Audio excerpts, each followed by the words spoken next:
और 22 मिनट में पाकिस्तान के पूरे राडार सिस्टम को और भारत का पक्ष और आतंकवाद के खिलाफ जो भारत का प्रयास है उसको रखने का काम किया है, वो शायद पाकिस्तान ने सपने में नहीं सोचा हो। और आपने देखा कि जिस तरह पाकिस्तान की जनता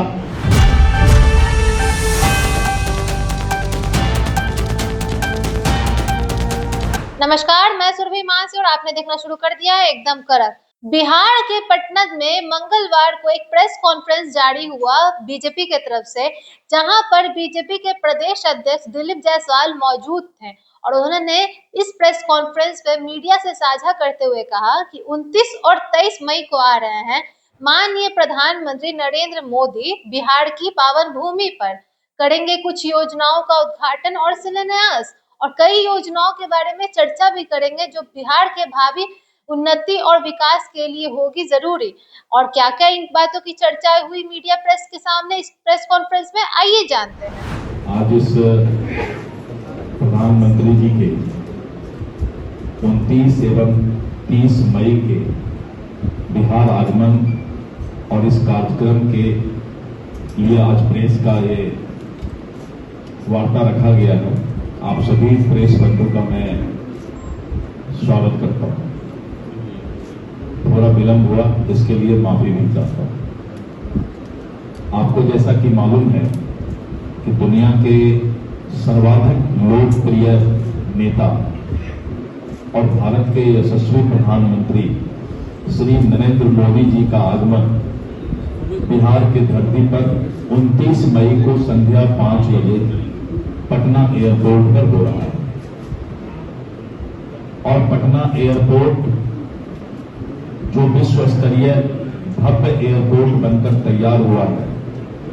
प्रधानमंत्री जी उसका उद्घाटन करेंगे और साथ ही साथ बिहटा एयरपोर्ट का शिलान्यास भी करेंगे। एक बहुत बड़ा सौगात बिहार को, बिहार की धरती पर उतरते के साथ हम लोगों को मिलेगा। उसके बाद प्रधानमंत्री जी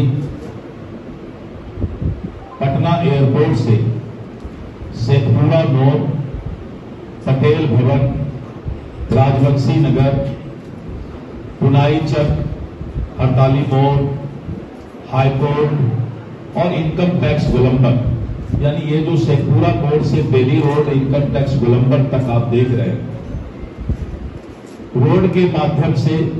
रोड शो करते, उनसे लोगों का अभिवादन रोड शो के माध्यम से स्वीकार करते हुए और भारतीय जनता पार्टी के कार्यालय उनका आगमन होगा। जब पटना एयरपोर्ट से चलेंगे तो 32 जगह स्टेज के माध्यम से, पॉइंट के माध्यम से अलग अलग विधानसभा और अलग अलग सामाजिक और एनजीओ के द्वारा जो है उनका अभिवादन किया जाएगा। जिस तरह का माहौल पूरे पटना में और लोगों के बीच बनता जा रहा है कि ऐसा लग रहा है कि लाखों की संख्या में पटना वासी प्रधानमंत्री जी का अभिवादन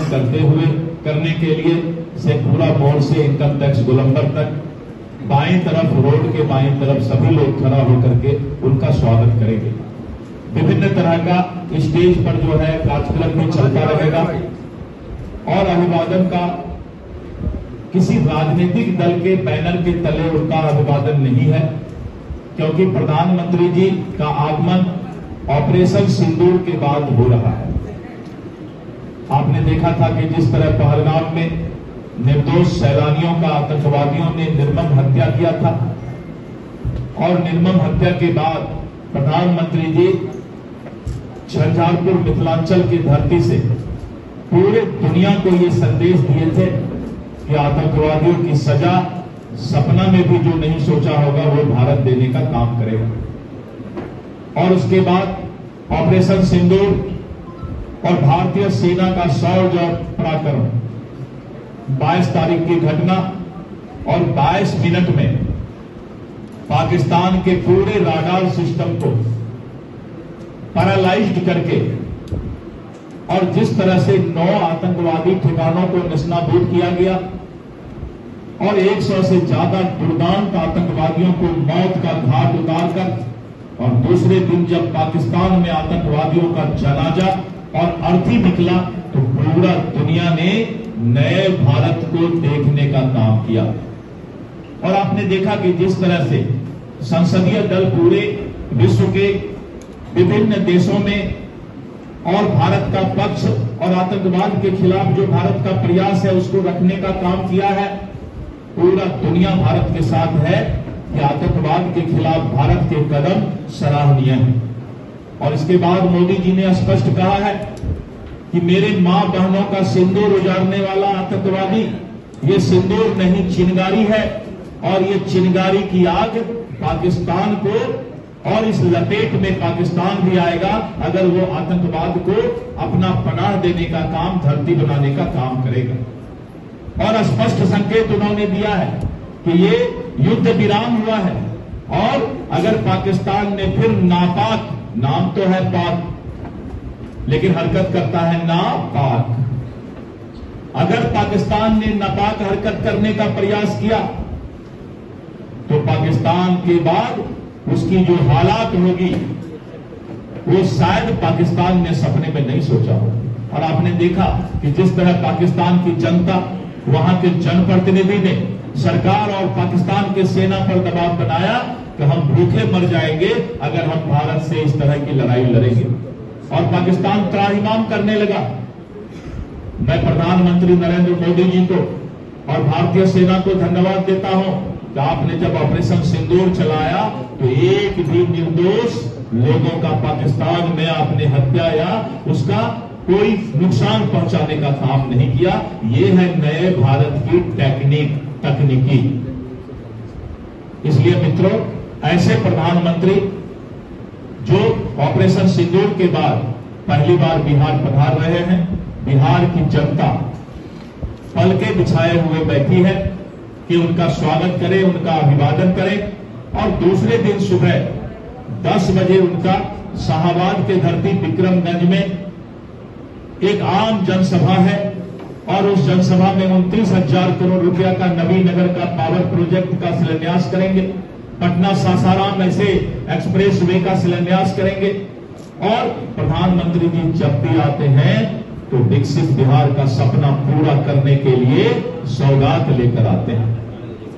और विक्रमगंज आज तक 11 वर्षों में मैंने कभी नहीं देखा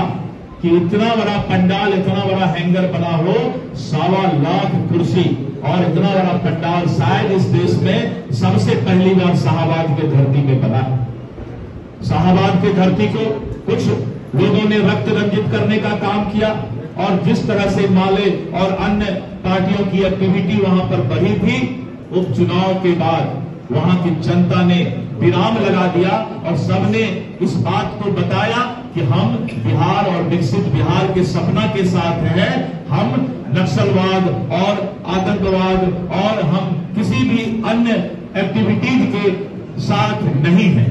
और आने वाले समय में शाहबाद की धरती, मगध की धरती एनडीए और बिहार के लिए सबसे फर्टाइल धरती होगी, उपजाऊ धरती होगी। ये प्रधानमंत्री जी के कार्यक्रम से संदेश जाने वाला है और ऐसा ऐतिहासिक कार्यक्रम होने वाला है कि शायद, जैसा कि आपने देखा, प्रदेश अध्यक्ष दिलीप जायसवाल ने अपना बयान दिया कि नरेंद्र मोदी जी बिहार आएंगे 29 और 30 मई को और पटना के एयरपोर्ट का उद्घाटन करेंगे, साथ ही साथ बिहटा के एयरपोर्ट का भी शिलान्यास करेंगे और भावी योजनाओं पर भी कार्य चालू होगा, उन पर कार्य किया जाएगा। और बिहार को लेकर जितनी भी योजनाओं पर बीजेपी के कार्यकर्ताओं, मंत्रियों की बैठक हुई थी और जिन योजनाओं के बारे में चर्चाएं हुई थी, उनको विस्तृत रूप से प्रधानमंत्री के सामने प्रकट किया जाएगा और भविष्य में उनको लेकर जो कार्य होंगे उन पर और चर्चाएं की जाएंगी, जिसको लेकर ये प्रेस कॉन्फ्रेंस जारी हुआ था और दिलीप जायसवाल ने मीडिया वालों से साझा किया था।